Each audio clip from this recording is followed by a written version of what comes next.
ஆசிரியர்கள் அனைவருக்கும் வணக்கம். இன்னைக்கு ஒரு சூப்பர் நியூஸ் வந்திருக்கு. என்ன அப்படின்னா, டிஆர்பி மூலமா கூடிய சீக்கிரத்திலேயே ஒரு 2000 பட்டதாரி ஆசிரியர்கள் நியமனம் செய்யப்படுவாங்க அப்படின்னு சொல்லியிருக்காங்க. அதாவது யூஜி டிஆர்பி அப்படின்னு சொல்லக்கூடிய எக்ஸாம் நடக்க போகுது. அதுக்கான கால்ஃபர் பாத்தீங்க அப்படின்னா ஆகஸ்ட் மாசம் இருக்க போகுது அப்படின்னு சொல்றாங்க. கால்ஃபர் எப்ப இருக்கலாம் அப்படின்னா ஆகஸ்ட்ல நடுவுல இருக்கலாம் அப்படிங்கிறாங்க. ஆகஸ்ட் நடுவுல இல்லைன்னா ஆகஸ்ட் எண்டில் கால்ஃபர் இருக்கலாம். சரியா? அதாவது பேப்பர் 2 நீங்க கிளியர் பண்ணிருக்கீங்க அப்படின்னா, டெட்ல பேப்பர் 2 கிளியர் பண்ணிருக்கீங்க அப்படின்னா உங்களுக்கான ஒரு வேலை வாய்ப்பு தான் இது. அதாவது நீங்க ஆசிரியராக, பட்டதாரி ஆசிரியராக நீங்க வேலை பார்க்கணும் அப்படின்னா, அரசு ஆசிரியர் வேலை பார்க்கணும் அப்படின்னா இந்த எக்ஸாம்ல கிளியர் பண்ணணும். இந்த எக்ஸாம் கிளியர் பண்ணணும் மீன்ஸ் என்ன, டாப் லெவல்ல வரணும், மெரிட்ல டாப் லெவல்ல வரணும். அப்படி வந்துட்டீங்க அப்படின்னா உங்களுக்கு வேலை கொடுத்துருவாங்க. சரியா? இதுல நிறைய டிபார்ட்மெண்ட்ஸ் இருக்கும். உங்க டிபார்ட்மெண்ட் என்னவோ அந்த டிபார்ட்மெண்ட்க்குரிய சிலபஸ்ல நீங்க படிக்கணும். அதே மாதிரி வேகன்சி பொறுத்த வரைக்கும் 16 வேகன்சி இருக்கு. ஆனா இப்போ நம்மளுக்கு 2000 வேகன்சி கிட்ட கால்ஃபர் ஆக போகுது. 2000 பிளஸ்ஸா இருக்கலாம். சரியா? 2000 பிளஸ். இதுல உங்களோட வேகன்சி அப்படிங்கிறது கண்டிப்பா இப்ப தமிழா இருக்கலாம், இங்கிலீஷா இருக்கலாம், சயின்ஸா இருக்கலாம், இல்ல அப்படின்னா ஹிஸ்டரியா இருக்கலாம். இந்த மாதிரி உங்களோட வேகன்சி அப்படிங்கிறது கண்டிப்பா ஒரு 200ல இருந்து 300 தான் இருக்கும். சரியா?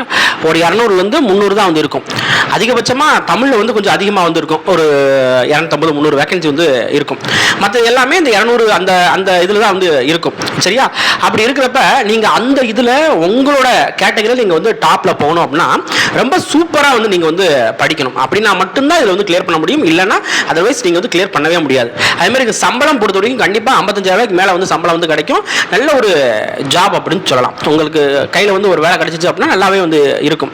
நீங்க இதுல சப்போஸ் இதுல நீங்க கிளியர் பண்றீங்க அப்படின்னா 2027ல உங்களுக்கு கண்டிப்பா வேலை கொடுத்துருவாங்க. 2027ல. இப்போ எக்ஸாம் பொறுத்த வரைக்கும் என்ன அப்படின்னா, நம்மளுக்கு ஆகஸ்ட் மாதம் கால்ஃபர் ஆகுதா. இந்த ஆகஸ்ட் மாதம் கால்ஃபர் ஆகி நம்மளுக்கு நவம்பர் மாதம் எக்ஸாம் நடக்குதுன்னு சொல்கிறாங்க. நவம்பர் நடக்காது. கண்டிப்பாக டிசம்பரில் நடக்கிறதுக்கு வாய்ப்பு இருக்கு. கொஞ்சம் முன்ன பின்ன ஆகலாம். சரியா? ஸோ நவம்பர் டிசம்பர் அப்படிங்கிறப்ப இப்போ பாருங்க, இப்போ என்ன நடக்குது, ஆகஸ்ட் தான் நடக்குது. ஆகஸ்ட், செப்டம்பர், அக்டோபர், நவம்பர், ஒரு 3 மாதம் தான் டைம் இருக்கு. இந்த 3 மாதத்துக்குள்ளே நீங்கள் படிக்கணும், வெறித்தனமாக படிக்கணும். சரியா? எல்லாத்தையும் நீங்கள் தியாகம் பண்ணணும். தியாகம் பண்ணிட்டு படிப்பு மட்டும்தான் வாழ்க்கைன்னு இந்த ஒரு 90 நாள் இருந்தீங்க அப்படின்னா கண்டிப்பாக உங்களால் கிளியர் பண்ண முடியும். சரியா? நிறைய பேர் பண்ணுற தப்பு என்ன அப்படின்னா, நல்லா படிக்கிறது கிடையாது. டெஸ்ட் நிறையா போடுறது கிடையாது. சும்மா ஏனதானு படிச்சுட்டு போகிறது. அப்படின்னா எப்படி வேலை கிடைக்கும்? வேலை கிடைக்காது. சும்மா இல்லை, 55,000 சம்பளம் உங்கள் கையில் கிடைக்க போகுது. ஓகேவா? அப்படிங்கிறப்ப அதுக்கேற்ற மாதிரி நீங்கள் படிக்கணும். அதே மாதிரி இதுக்கு எக்ஸாம் பேட்டர்ன் பொறுத்த வரைக்கும் உங்கள் டிபார்ட்மெண்ட்டில் இப்போ எக்ஸாம்பிள் தமிழ் இருக்கீங்க அப்படின்னா தமிழில் 150 கேள்விகள் கேட்பாங்க. ப்ளஸ் பார்த்தீங்க அப்படின்னா ஒரு 30 கேள்விகள் பார்த்தீங்க அப்படின்னா என்ன இருக்கும் அப்படின்னா எலிஜிபிலிட்டி டெஸ்ட் இருக்கும். சரியா? ஸோ இதுதான் நம்மளுக்கு கொஸ்டின் பேட்டர்ன். ஓகேவா? நீங்கள் என்ன டிபார்ட்மெண்ட் இருந்தாலும் இந்த எலிஜிபிலிட்டி அப்படிங்கிறது கண்டிப்பாக இருக்கும். தமிழ் எலிஜிபிலிட்டி இருக்கும். உங்கள் டிபார்ட்மெண்ட்டில் 150 கேள்வி இருக்கும். அப்ஜெக்டிவ் டைப்பில் தான் இருக்கும். எம்சிக்யூ டைப்பில் தான் இருக்கும். சரியா? அப்படிங்கிறப்ப நீங்கள் நிறைய டெஸ்ட் போட்டாலே உங்களால் கண்டிப்பாக கிளியர் பண்ண முடியும். அதே மாதிரி ஒரு டிபார்ட்மெண்ட்டுக்கும் தனித்தனி சிலபஸ் இருக்கும். ஸோ சிலபஸ் பார்த்து நீங்கள் படிங்க. அதே மாதிரி லாஸ்ட்டாக 2024 தான் என்ன பண்ணாங்க அப்படின்னா யூஜிடிஆர்பி கால்ஃபர் பண்ணாங்க. அதில் 2582 வேகன்சி எடுத்தாங்க. ஸோ ஒரு கால்ஃபரை நீங்க மிஸ் பண்ணீங்க அப்படின்னா கிட்டத்தட்ட 2 வருஷம் காத்துக்கிட்டு இருக்கணும் இதுக்காக.